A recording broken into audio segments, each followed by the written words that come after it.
ಸಿದ್ಧರಾಜ ವಿಶುದ್ಧವಾಣಿ ವಿಶಿಷ್ಟ ವಿಷ್ಣು ವಿಶೇಷ ಶಂಕರ ವಾಯು ಜಲ ಗಗನ ಅನಲ ಅಣು ಓಂಕಾರ ಬ್ರಹ್ಮಾಂಡ ಆದಿಮಧ್ಯ ಅಂತದ ವ್ಯಾಪ್ತಕ್ಕೆ ಸಚ್ಚಿತ್ ಆನಂದಾತ್ಮ ಜ್ಞಾನಕ್ಕೆ ರೂಪು ನೂರರ ಶುದ್ಧ ಚೈತನ್ಯಕ್ಕೆ ನಮೋ.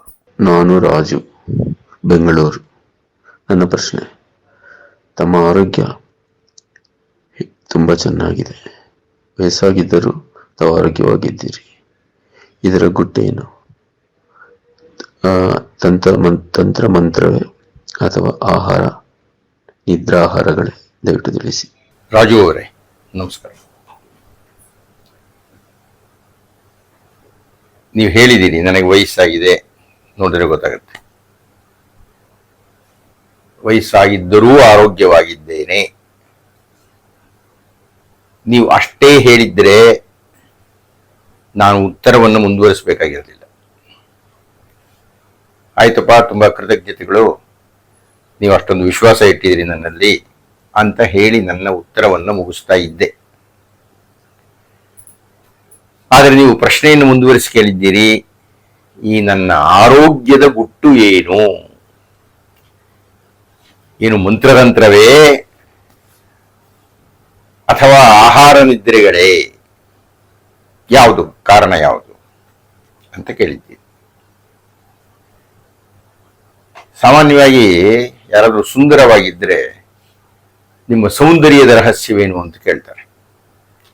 ಅದಕ್ಕೆ ಪ್ರಯತ್ನ ಪಟ್ಟು ಉತ್ತರ ಕೊಡಬಹುದು. ಯಾವ ಪ್ರಾಸಾಧನವನ್ನು ಅವರು ಅವಲಂಬಿಸಿದ್ದಾರೆ ಅಥವಾ ಹೇಗೆ ಅವರು ತಮ್ಮ ದೇಹವನ್ನು ಇಟ್ಟುಕೊಂಡಿದ್ದಾರೆ, ಯಾವ ರೀತಿ ಸೌಂದರ್ಯದ ನಿರೀಕ್ಷೆಗೆ ಅನುಗುಣವಾಗಿ ಕೇಶವಿನ್ಯಾಸ ಮಾಡ್ತಾರೆ, ವಸ್ತ್ರವನ್ನು, ಇದೆಲ್ಲ ಹೇಳಬಹುದು.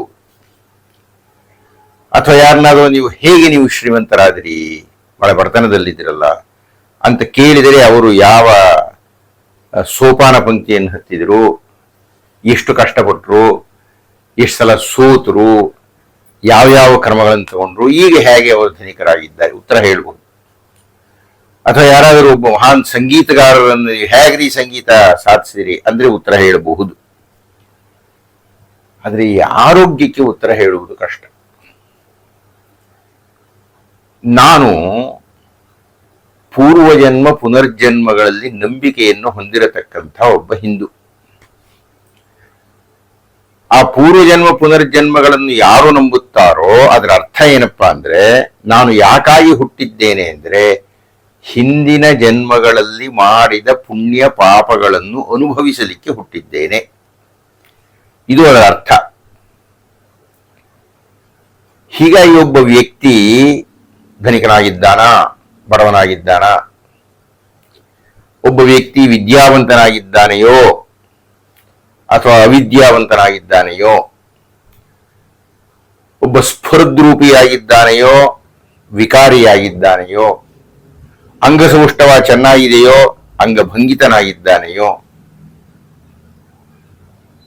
ಆರೋಗ್ಯವಾಗಿದ್ದಾನೆಯೋ ನಿರೋಗಿಯಾಗಿದ್ದಾನೆಯೋ ಅಥವಾ ರೋಗಿಷ್ಠನಾಗಿದ್ದಾನೋ,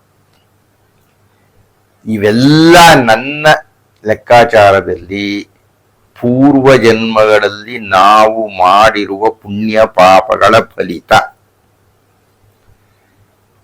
ಹೀಗಾಗಿ ನಿಮ್ಮ ಕಣ್ಣಿಗೆ ನಾನು ಆರೋಗ್ಯವಾಗಿ ಕಾಣಿಸ್ತಾ ಇದ್ದೀನಿ ಅಂದ್ರೆ ನಾನು ಆರೋಗ್ಯವಾಗಿರಬೇಕು ಅನ್ನತಕ್ಕಂಥದ್ದು ವಿಧಿ ಲಿಖಿತ.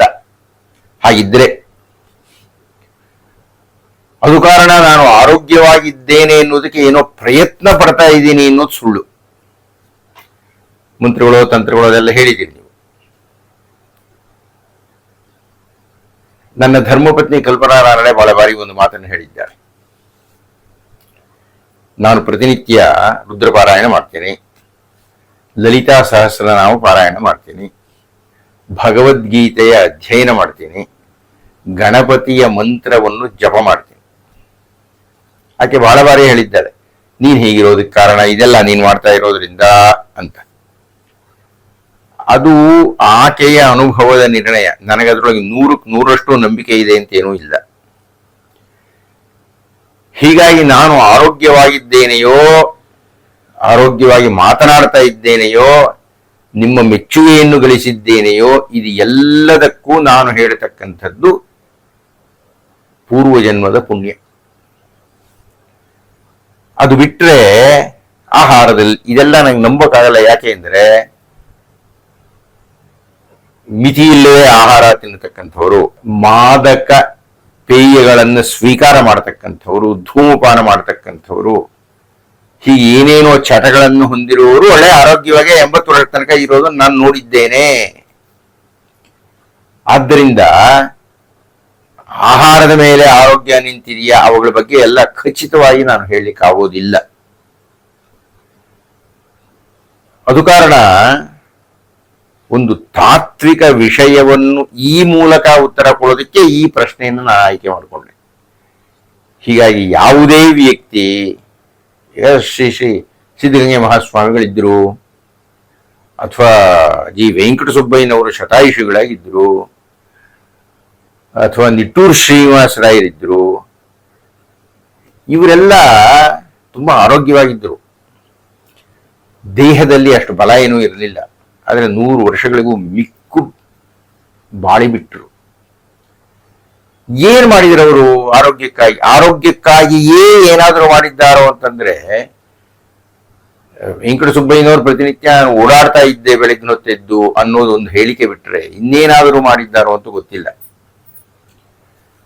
ಅಥವಾ ನೀವು ಬೆಳಿಗ್ಗೆ ಎದ್ದು 1 ಗಂಟೆ ಓಡಾಡಿದ ಕ್ಷಣಕ್ಕೆ ನೀವು ಆರೋಗ್ಯವಾಗಿ ಶತಾಯುಷಗಳಾಗಿರ್ತೀರಿ ಅಂತಲೂ ಹೇಳಲಿಕ್ಕೆ ಆಗೋದಿಲ್ಲ.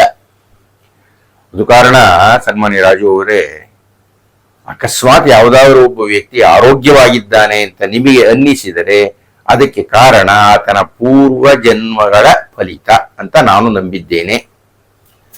ಇದ್ರ ಜೊತೆಗೆ ಇನ್ನೊಂದು ಸತ್ಯವನ್ನು ಹೇಳ್ಬಿಡ್ತೀನಿ. ನೀವು ಅಂದುಕೊಂಡ ಹಾಗೆ ನಾನಷ್ಟು ಆರೋಗ್ಯಶಾಲಿ ಏನೂ ಅಲ್ಲ. ನನಗೆ ಮೂಲವ್ಯಾಧಿಗೆ ಸಂಬಂಧಪಟ್ಟ ಶಸ್ತ್ರಚಿಕಿತ್ಸೆ ಆಗಿದೆ, 2 ಬಾರಿ ಹೃದಯಾಘಾತವಾಗಿ ಶಸ್ತ್ರಚಿಕಿತ್ಸೆ ಆಗಿದೆ, ಪಿತ್ತಕೋಶಕ್ಕೆ ಸಂಬಂಧಪಟ್ಟಿದ್ದು ಒಂದು ಶಸ್ತ್ರಚಿಕಿತ್ಸೆ ಆಗಿದೆ, ನನಗೆ ಸಕ್ಕರೆ ಕಾಯಿಲೆ ಇದೆ, ಮೆಟ್ಲುಗಳನ್ನ ಹತ್ತಿ ಇಳಿಬೇಕಾಗಿದ್ರೆ ನಾನು ಆಧಾರವನ್ನು ಬಯಸ್ತೀನಿ, ದೇಹ ದುರ್ಬಲವಾಗಿದೆ, ಆದ್ದರಿಂದ ನಾನು ಆರೋಗ್ಯವಾಗಿದ್ದೇನೆ ಅಂತ ನೀವು ಹೇಳಿದ ಹೊಗಳಿಕೆಯನ್ನ ಹಾಗೆ ತಗೊಳ್ಳೋದಕ್ಕೆ ಆಗ್ತಾ ಇಲ್ಲ. ಹೇಗೂ ನೀವು ಬಹಳ ಧನಾತ್ಮಕವಾಗಿ ನನ್ನನ್ನು ಆರೋಗ್ಯಶಾಲಿಯಾಗಿದ್ದೇನೆ ವಯಸ್ಸಾಗಿದ್ರು ಅಂತ ಹೇಳಿದ್ದಕ್ಕೆ ತುಂಬಾ ಸಂತೋಷವಾಗಿದೆ. ನಮಸ್ಕಾರ. ಗುರುಗಳಿಗೆ ನಮಸ್ಕಾರ. ನಾನು ಪ್ರಸಾದ್ ಕೊಳ್ಳೇವಾಲ. ನನ್ನ ಪ್ರಶ್ನೆ ಏನೆಂದರೆ, ಗುರುಗಳೇ, ಜನ್ಮ ದಿನಾಚರಣೆಯನ್ನು ಹೇಗೆ ಆಚರಿಸಿಕೊಳ್ಳಬೇಕು, ದಯವಿಟ್ಟು ತಿಳಿಸಿಕೊಡಿ.